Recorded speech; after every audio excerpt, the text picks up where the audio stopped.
Hey guys, this is Kevin with Bear Creek Arsenal. Today we're going to go over a few tips and tricks that I really found valuable in my career to improve my overall marksmanship, specifically though with a pistol. We're going to give you some practical tips and drills that you can use starting today to make you a better shooter.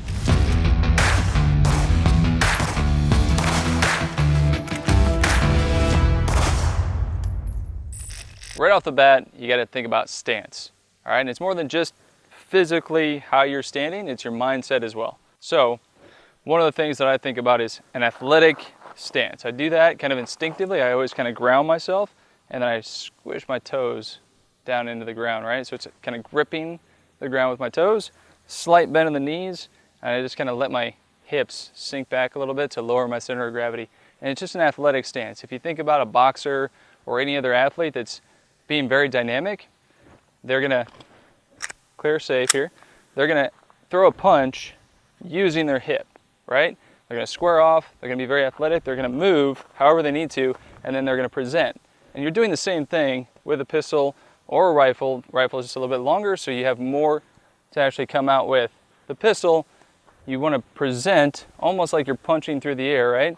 So you're gonna come out in an athletic position, and I can still move and set up and present.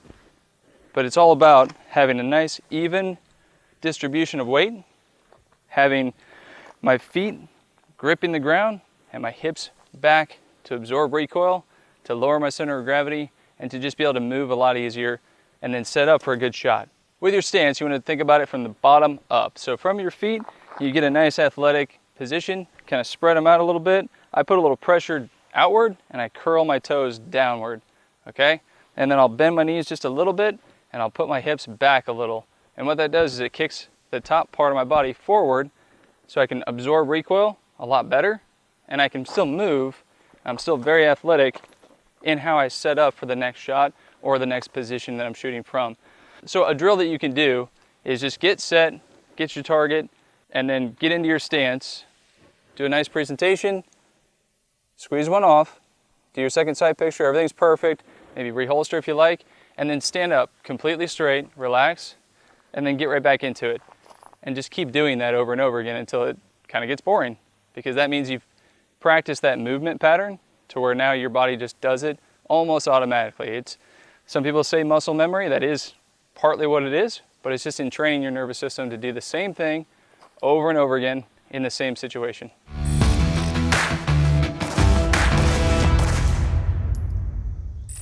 All right, so now that you have your stance down, the next big thing is going to be your grip. Whether you're drawing from a holster that's like this on a belt, exterior from your waistband, or you're pulling from a concealed carry situation, whatever it is, you got to get your grip and you got to get it quick so that you can get up and get a good clean shot off on your target. So the big thing is going to be the initial, where is my holster? Find it without looking at it. Okay, so that's huge. In this case, it's pretty easy for me. I got this nice big holster out here. I can just find it, put it away, find it, put it away, and just keep doing that again until it's boring, because then you know you pretty much have it and you can bring it out, move it around, do whatever, and then re-find it. And you shouldn't have to look. You should be able to look wherever you want and still get it in your holster nice and clean. Part of that is just, again, the movement patterning. Where is your holster? Is it here? Do you have to clear your clothing, your shirt, jacket, whatever it is to get to your pistol? And when you do, get your hand on there nice and solid, high up on the tang, get a good solid grip, and pull it out, okay? That's step one. So step one, find it, get your hand on there nice and solid. Step two is the pull, wherever it is, either on the side or concealed, and then you have this nice solid grip here, right? And as soon as you pull, you should be pointed in a direction that's useful and safe. So whatever you're looking to engage, whether it's a paper target, whether it's a person, doesn't matter. You just want to get your hand on it, get it up, and get it in the fight. But step one is find that handle, get a good solid grip, and then pull it. Step two is going to be, as you're presenting, you're going to mate up with your support hand. What I like to do, and there's a lot of different variations on grip, but I like to actually crush my palms together as I'm presenting out. So I'm a little looser on the fingers, a little tighter on the back part of the pistol grip. And that creates a really nice, solid shooting platform, but it keeps my fingers nice and loose so I can work my trigger freely. If you're crushing down on that pistol grip, it's going to make your trigger pull really stiff. So if I loosen these fingers up a little bit, I can move my finger nice and freely, and that'll go into the next thing I'm going to talk about, which is all about trigger squeeze. So one drill you can do with this is just whatever your holster system is, whether it's concealed carry, whether it's open carry, whether it's on a belt, is just figuring out where your holster is. If you need to look the first few times, great, do that. As long as you're just going to get comfortable with finding where your holster is, what motion you need to be moving your hand, your whole arm, right, has a specific motion it has to go through, a certain range to get into that sweet spot of unholstering, reholstering, right? So just train that. And you can do that clear, safe, right? At home, wherever. You don't actually need to shoot anything. This can be a dry fire drill where you're just holstering and unholstering.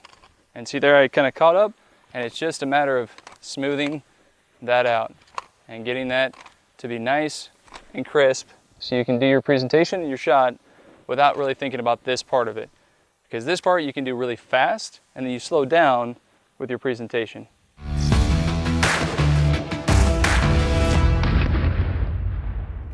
Okay, the last tip, and arguably one of the most important for accuracy, is going to be your trigger finger placement and your trigger press. Right? So what I'm talking about here is with a working gun like this, maybe an AR platform, it does not have a real light trigger. Okay, so what you want to do is get more of your finger in that trigger well, on the trigger, get more of the meat of your finger on there, because what you're actually doing is you're not using the tip of your finger. That's like high-powered, really sensitive triggers, right, that are just for nice long-range shooting. That's not what this is. This is a work gun. This is something that you kind of have to pull that trigger a little harder. It's got a little bit more weight behind it, the trigger pull itself. So get in there to about the first knuckle crease, okay? Because really, it's this second knuckle, that's what's working the trigger, okay? So you get in there, nice grip like we talked about, nice and solid. Get that finger in there to where you can actually work that trigger nice and smooth, okay? And when you get it all together and you squeeze that trigger, it should just go straight back. That's the press that we're talking about. So I'll reset that. I'll do it again here. You just press straight back. Nothing should move. It should be nice and solid. And if your grip's right and you're not anticipating anything, it'll just break the shot. You won't see any muzzle dip. You won't see any trembling, right? It'll just be nice and smooth. Now, if you're seeing your shots go low to the left for a right-handed shooter, a lot of times it's because your finger isn't on the trigger enough, or because you're slapping the trigger. So it forces them left and a lot of times low. So a way to fix that, get a little bit more of your trigger finger on the trigger, mate your hands up, press from the palms, nice smooth trigger press back. So a few different drills to help you with your trigger finger placement and your trigger press would be dry firing. That's always your money maker. You can just set up, present, and squeeze, and you don't want to see any movement whatsoever in the weapon, right? It should just be stable, no flinching, no dipping, nothing like that, okay? That's step one. If you're done with dry firing or you just think, okay, I got this, throw in some dummy rounds. Have a buddy load them up so you don't know what order they're going to come in. And then just do the same thing. Present, squeeze, and shoot until you hit a dummy round, and you'll see really quickly what you're doing as far as anticipating recoil, pushing the trigger. All those things will become very evident with some dummy rounds. But we don't have any of those, so we're going to show you guys a little different drill here. The handgun we've been using today is the Bear Creek Arsenal Grizzly. This thing looks nice, it's optic ready, has a really nice grip, all for an amazing price. Okay guys, let's put it all together, from your stance to your grip to your trigger finger placement and your press. We're going to do a drill that's nice and easy, doesn't take a lot of time, and it can really not cost you a whole lot in terms of ammo. All right, it's just nice and smooth, nice and slow, just putting one round into your target, resetting your trigger, and then shooting again, but it's just a dry fire shot, that second one, okay? So you're gonna have one shot with a dry fire follow-up, okay? The way you set this up is you're just gonna load one round, and you're going to retain that mag. So you have 1 round in there, nothing in the mag well. All right, you're just going to set up in your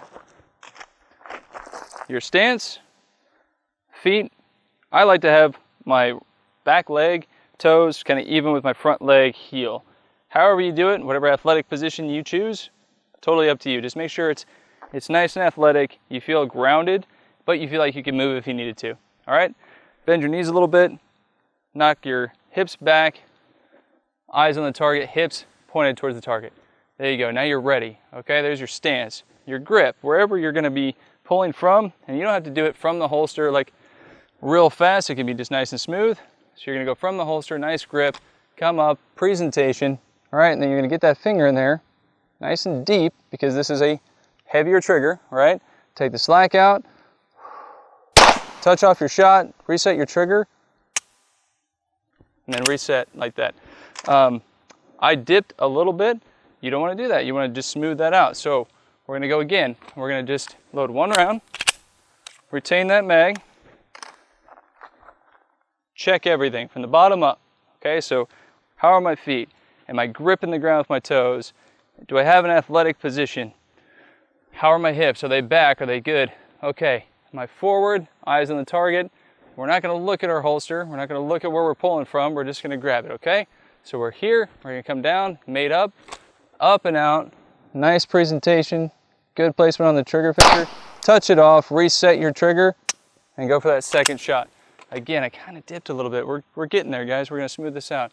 Let's set it up one more time. Retain that mag, back in the holster. And we're here. We're nice and solid. Take a breath, dude. If you feel nervous, if you feel like you're too tense, shake it out a little bit, all right? Take a breath. Just relax. It's supposed to be fun. All right, so we're here. We're set. Gripping the ground. Knees bent. Hips back. Chest a little bit forward. Get my grip. Pull out. Present. Nice and steady. Solid. Reset. Touch off that second one. No movement that time, all right? That's what we're looking for, is just a nice solid reset and second sight picture trigger pull, all right? Do this for a few mags. I guarantee you're gonna smooth out your pistol shooting and really improve your accuracy. All right, guys, so we covered a lot today. It may seem like a whole lot, kind of drinking from the fire hose, but take it step by step. Just work from the ground up and work on every little piece. Once you put it all together, you wanna stop thinking about it. Don't overthink this stuff. Don't nitpick yourself. Definitely monitor what you're doing as far as where your hits are, how you felt when you're going through the motions, but all this stuff is movement patterning. Some people call it muscle memory. It's whatever you call it, but it's just in training the pattern that you need to smoothly get set, find your weapon, get it on target, and get a nice, clean, accurate shot off with a follow-up shot if you need. So all of those things you can practice independently, put them all together, and then just have fun shooting. All right, guys, thanks for watching. If you enjoyed this, there's a like button somewhere. Go ahead and hit that. And if you want to check out the Grizzly, go to bearcreekarsenal.com.